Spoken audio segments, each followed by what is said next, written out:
மின்மினி தமிழர்களுக்காகவே வந்தாச்சு முதல் hyperlocal social media app. உடனே டவுன்லோட் பண்ணுங்க. நம்முடைய அரசியல் விமர்சகர் டாக்டர் சுமன் ஸ்ரீராமன் அவர்களும் இணைந்திருக்கார். வணக்கம் சுமன் ஸ்ரீராமன். விஜய் அரசியலுக்கு வருவாரா மாட்டாரா? ஒரு நடிகர் உச்சத்தில் இருக்கிறப்போ, இவ்வளோ பெரிய பட்ஜெட் படங்கள் நடிக்கிறப்போ அரசியல் எப்படி ஈடுபடுவார்ன்ற கேள்விகள் ஒரு புறம் இருந்த சூழல்லையே விஜய் அரசியலுக்கு வர்றார். அரசியலில் விஜயுடைய தாக்கம் எப்படி இருக்கும்னு நினைக்கிறீங்க? பொறுத்திருந்துதான் பார்க்கணும் கார்கே. ஏன்னா நமக்கு இது வரைக்கும் தெரிஞ்சது அவருடைய பாப்புலாரிட்டி எல்லாருக்கும் தெரியும். பட் அவருடைய கொள்கைகள் என்ன, அவருடைய திட்டங்கள் என்ன, மக்கள் முன் என்ன அடிப்படை வாதங்கள் அவர் வைக்கிறாரு, எதுவுமே நமக்கு தெரியாது. இதெல்லாம் தெரியாம நம்ம அவருடைய தாக்கம் எப்படி இருக்கும் நம்ம சொல்றது ரொம்ப கடினமா இருக்கு. ஓகே, இப்போ விஜய் சட்டமன்ற தேர்தல் தான் ஃபோக்கஸ் பண்றாரு. நாடாளுமன்ற தேர்தலில் இந்த தேர்தலில் எந்த அரசியல் நிலைப்பாடும் எடுக்க போறது இல்லை அப்படின்னு இருக்காரு. ஸோ இப்போ இந்த இடைப்பட்ட 2 வருஷம் அவருக்கு போதும்னு நினைக்கிறாரா?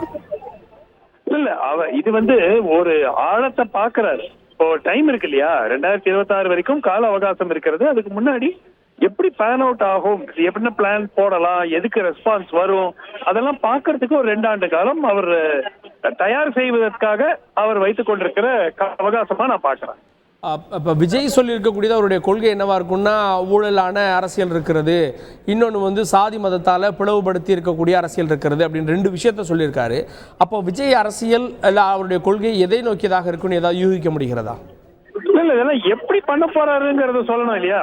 யாருக்குமே ஜாதியை வச்சு அரசியல் பண்ணணும்னு யாருக்குமே ஒரு விருப்பம் இல்ல, ஊழல் இருக்கணும்னு யாருக்குமே விருப்பம் இல்லை. ஆனா அது நடக்குது.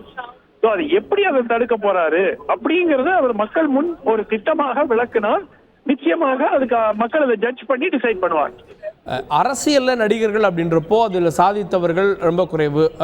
எம்ஜிஆர் அவர்கள், ஜெயலலிதா அவர்கள், இன்னும் ஒருபடி அப்படின்னா நீங்க விஜயகாந்த் சொல்லலாம். அதற்கப்புறம் யாரும் பெரிதாக சாதிக்கலைன்றதை நம்ம பார்க்குறோம். விஜய்க்கான ஸ்பேஸ் அப்படின்றது எப்படி நம்ம பார்க்கணும் இன்னைக்கு சூழல நடிகர்களுக்கான இடம்? ரொம்ப கடினமான ஒரு உழைப்பு தேவைப்படும், முயற்சி தேவைப்படும். அவ்வளவு சுலபம் இல்லை. இப்ப ஆந்திரால கூட பார்த்தோம்னா பவன் கல்யாண் ஒரு பெரிய ஸ்டார். ஆனா பவன் கல்யாணால ஒண்ணுமே செய்ய முடியல. இப்ப ஜனசேனா வச்சுட்டு கூட்டணியில இங்க போலாமா அங்க போலாமான்னு பாத்துட்டு இருக்காரு. சோ இது ரொம்ப ஒரு கடினமான ஒரு துறை.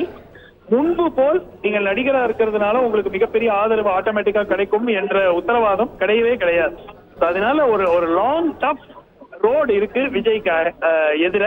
அது எப்படி அவர் கையாளுறாருங்கிறத பொறுத்து தான் பார்க்கணும். மின்மினி தமிழர்களுக்காகவே வந்தாச்சு முதல் ஹைப்பர்லோக்கல் சோஷியல் மீடியா ஆப். உடனே டவுன்லோட் பண்ணுங்க.